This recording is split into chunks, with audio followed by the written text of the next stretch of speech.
President Marcos accepts resignation of Executive Secretary Lucas P. Bersamin and Budget Secretary Amena Pangandaman.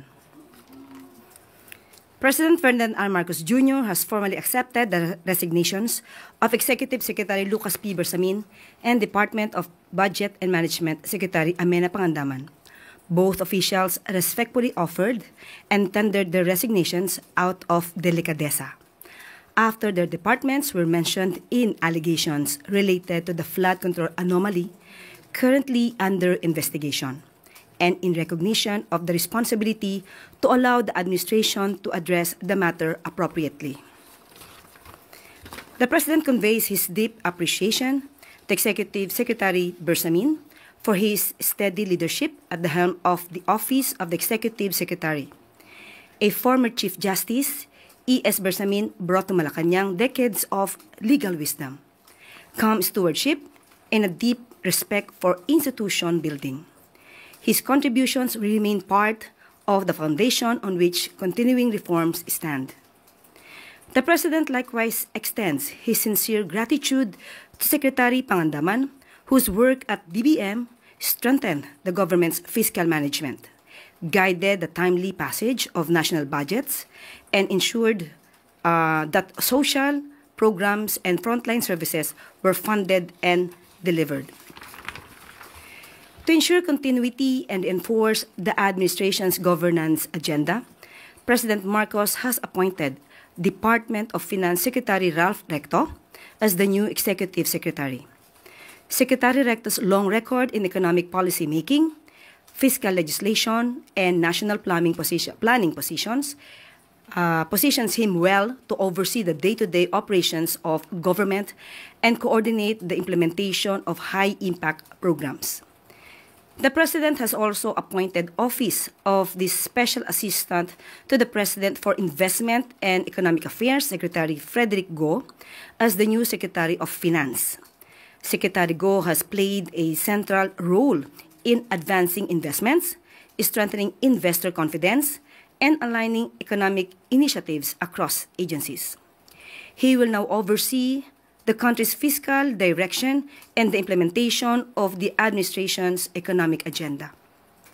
The Department of Budget and Management will now be led by Undersecretary Rolando U. Toledo, who has been designated as officer in charge. As head of the Budget Preparation and Execution Group, OIC Toledo brings extensive technical expertise in national budgeting, fiscal transparency, and budget execution. His designation ensures uninterrupted operations as the government prepares for the rollout of next year's budget, ongoing recovery efforts in disaster-affected regions, and the continued funding of social and economic programs. These leadership changes reinforce the President's commitment to strengthening institutions, improving coordination across government, and keeping the administration focused on delivering stability, opportunity, and security to Filipino families.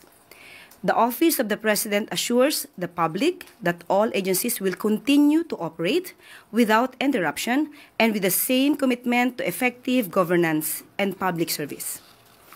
Yan po ang anunsyo sa araw na ito. First question mula kay Ace Romero, Philippine Star. Yusek, may we know who will replace Secretary Go? Sa ngayon po, ang position po ay vacant. Wala pa po. Vacant pa po mismo yung position. Wala pa po na i-appoint. Next question mula kay Maricel Halili, TV5. Kung wala pong SAP, how will it affect the system or especially the sector of finance economy?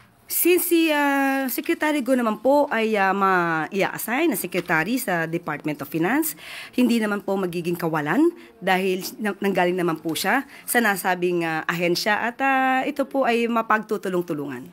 Ma'am, paglilinaw lamang po, did the President ask ES and DBM Secretary to resign or did they voluntarily file their resignation? Voluntarily filed their resignations. Thank you, Yusek. Next question mula kay Ivan Mayrina, GMA News.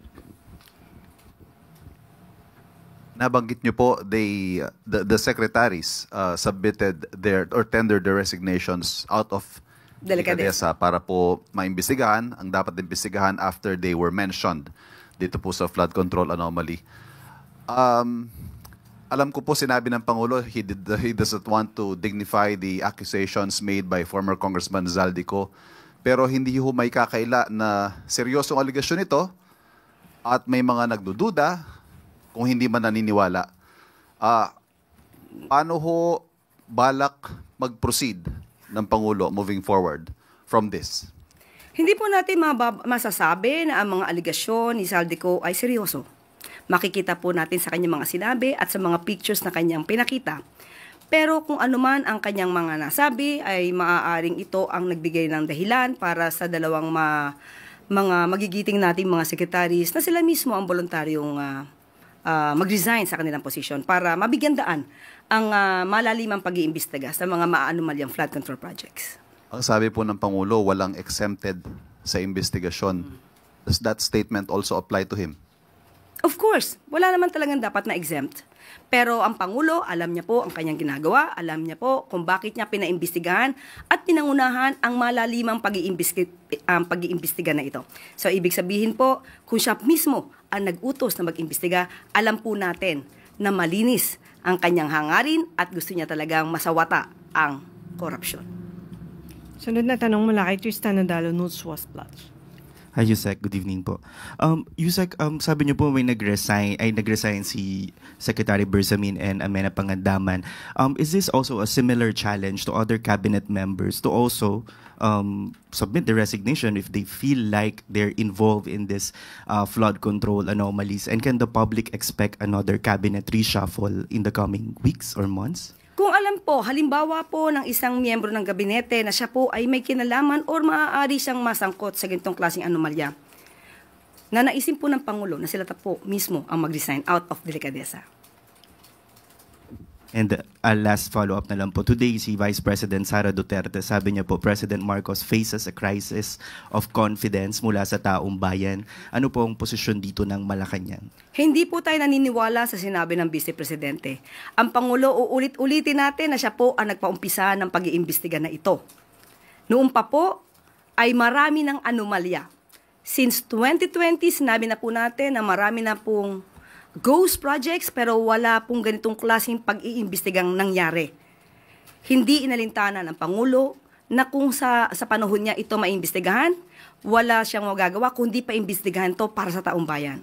So kung sino man yung nagsasabing walang trust and confidence, siguro siya po mismo ang maglahad kung mayroon siyang nakakaharap na anomalya patungkol sa mga korupsyon, sa ghost students, ghost food packs, na kinapalooban or kinasangkutan ng DBM, or rather DepEd, sa kanyang pamumuno, dapat manguna po siya sa kanyang pagpapaliwanag kung siya po ay naniniwala sa transparency and accountability. So sinabi po natin, huwag magmalinis ang hindi malinis at huwag magpakabayani ang hindi bayani. Sunod na tanong mula kay Ivy Reyes, Bilyonaryo. Yusek, good afternoon. Na-mention din po yung anak ng pamangkin ni E.S. Bersamin in the same statement that prompted their resignation. Have we heard from Yusek Adrian from PLLO? Wala pa po tayo nadidinig mula kay Yusek Adrian Bersamin, pero siya po ay nag-deny na po ng mga pagbibintang at akusasyon sa kanya. So hintayin na lamang po natin kung meron pa po siyang maia-announce. And may we know if my replacement na po si former Chief Presidential Legal Counsel Enrile? Wala pa po sa ngayon. Next question mula kay Katrina Domingo, ABS-CBN. Good afternoon, ma'am. Since we're on the topic of a cabinet reshuffle or changes in the cabinet, bakit po naalis sa pwesto ang BIR commissioner last week? Well, lahat ng po ng kabinete ay they are serving at the pleasure of the President. So, President's prerogative po ito. And why was the President not pleased with his performance as BIR chief? Was it related to the flood control projects or was it a entirely separate issue? Wala po masasabi patungkol po dyan. Ay malamang lamang po ay kinakailangan lang po magbago ng liderato para mas maging maganda pa ang magiging trabaho at outcome or magiging resulta ng BIR. Sunod na tanong mula kay Christian Yusores, DZMM. Ma'am, since na-mention po yung si Undersecretary Adrian Bersamin, is he still with the PLLO? Hanggang ngayon po ay parte po siya ng departamento. Thank you. Katrina Domingo.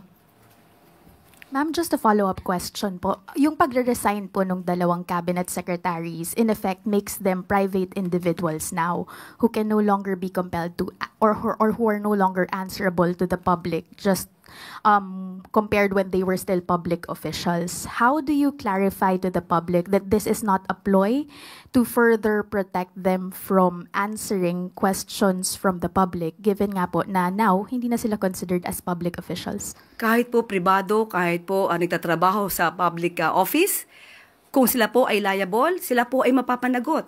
Nandiyan naman po yung mga contractors natin, sila naman po ay mga pribadong tao, pero bakit po sila ay napapanagot sa ngayon? So, hindi po ibig sabihin ng kanila pag-resign ay hindi sila makakasuhan kung sila po ay dapat na managot. Maraming salamat, MPC. Yusek Claire. Maraming salamat. Hanggang sa muli, magandang araw para sa bagong Pilipinas.